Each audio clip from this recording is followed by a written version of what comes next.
जल शक्ति डिपार्टमेंट से आए हैं। हमारा जो आज का जो इस यहाँ पे आने का ये मकसद है ताकि आपको जो है आपको थोड़ा सा अवेयर करें, क्योंकि जो रिसेंट फ्लड्स आए हैं, रिसेंट फ्लड्स की वजह से क्या हुआ, वाटर बॉर्न डिजीजेज जो है, वाटर बॉर्न डिजीजेज होने का खतरा है, वाटर बॉर्न डिजीज के होने का खतरा है। और कई कई इलाकों में जो है जो गंदा पानी है, गंदे पानी से क्या होता है, बहुत सारे किस्म की वाटर बॉर्न डिजीज होती है। ठीक है, हमारा जो मेन फोकस है, हमारा जो मॉड्यूल है कि बच्चों तक या जितने भी कम्युनिटीज़ हैं, चाहे यहाँ इस इलाके में है या दूसरे फार्टलैंड एरियाज में है, वहाँ तक ये जो है हम मैसेज स्प्रेड करना है कि कैसे हम क्या कर सकते हैं। एक जो ये वाटर बॉर्न डिजीज है, इनसे कैसे हम बच सकते हैं, और दूसरा कौन कौन से प्रिवेंटिव मेजर्स हम उठा सकते हैं जिनसे कि क्या होगा, एक तो हमारा जो है हमारा माहौल भी ठीक रहे, हमारे सराउंडिंग्स भी ठीक रहे, और हम जो है इन वाटर बॉर्न डिजीज से बच सके। ठीक है ना। इसके लिए देखो बेटा, सबसे पहले अगर मैं बात करूंगा, जो हमारा जो पानी है, पानी क्या होता है, as you all know, water is colourless, it's odourless, it's tasteless, है ना। Water does not have any colour, it does not taste, है ना, it does not have smell. तो जब भी हमें क्या लगे, कहीं पे भी हमारे पानी में जो है किसी भी किस्म की स्मेल आ रही है, या इसका कलर चेंज हो गया, लाइक ये ब्रिकिश कलर हो गया है, या इसमें कुछ टर्बिडिटी है, या इसमें किसी और किस्म का कोई कलर चेंज आया है, या टेस्ट में थोड़ा सा चेंज आया है, तो आप समझ लेना कि इसमें जो है किसी ना किस्म की इम्प्योरिटी ऐड हो गई है ना।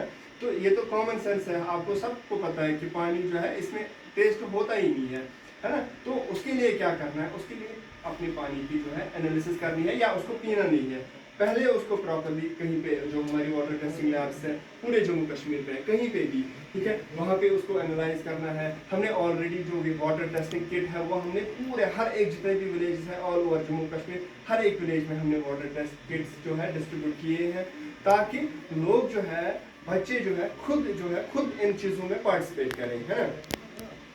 और वन मोर इम्पॉर्टेंट थिंग, देखो आप जो है, आप हमारी फ्यूचर जनरेशन हो, है ना। आप ही फ्यूचर जो है, फ्यूचर आपके हाथ में है, क्योंकि आप ही को संभालना है ये सारा कुछ आगे जाके, है ना। क्योंकि जनरेशन टू जनरेशन हर एक जनरेशन का अपना रोल बनता है।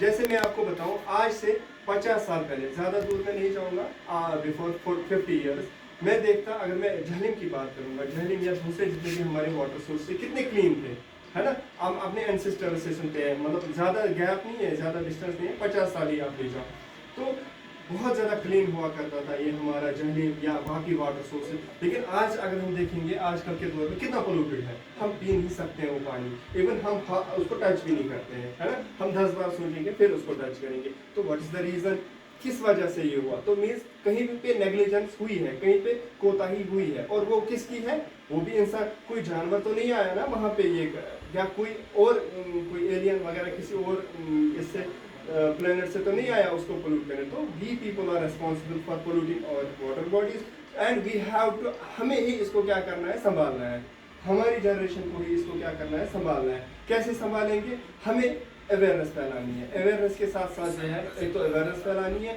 और दूसरा जो है इंडिविजुअल लेवल पे भी एफर्ट्स लगाने हैं, है ना। जितना हम इंडिविजुअल लेवल पे एफर्ट्स लगाएंगे उतना क्या हो जाएगा, फायदा होगा किसका, हमारा भी और हमारी फ्यूचर जनरेशन का भी। ठीक है, ये एक पॉइंट था। सेकंड पॉइंट ये कि जब भी रेनफॉल होता है, ये क्लाइमेट चेंज है, ग्लोबल वार्मिंग है, जितनी भी ये मेल्टिंग ऑफ ग्लेशियर्स व्हाटएवर जो भी होता है, ये किससे, एक तो डिफॉरेस्टेशन, ये आपको पता होगा, डिफॉरेस्टेशन, ये लैंडस्लाइड्स होते हैं आजकल, या हम क्लाउड बर्स्ट्स देखते हैं, हम इसी तरह से फ्लड देखते हैं, हम heavy rainfall, continuous rainfall unpredictable होती है ना।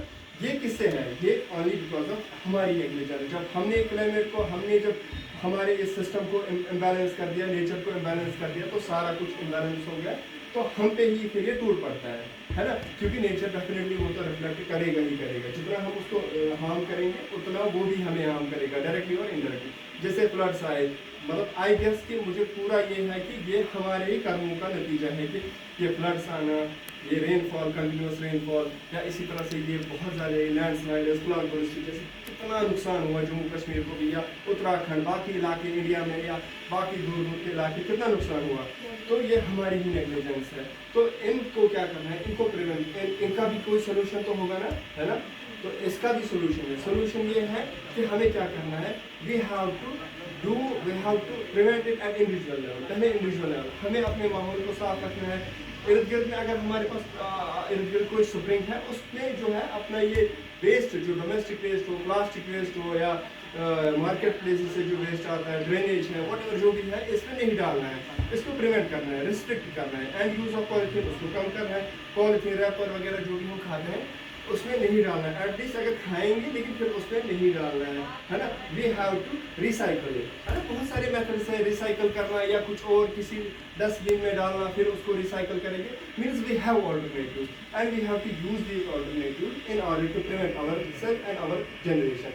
और इम्पॉर्टेंट थिंग कि जब भी ये रेनफॉल वगैरह होता है, प्रॉपर क्या करना है, हमें बॉइलिंग करनी है, प्रॉपर बॉइल करके हमें ये पानी पीना है। विदाउट बॉइलिंग हम पानी नहीं पिएंगे, ठीक है।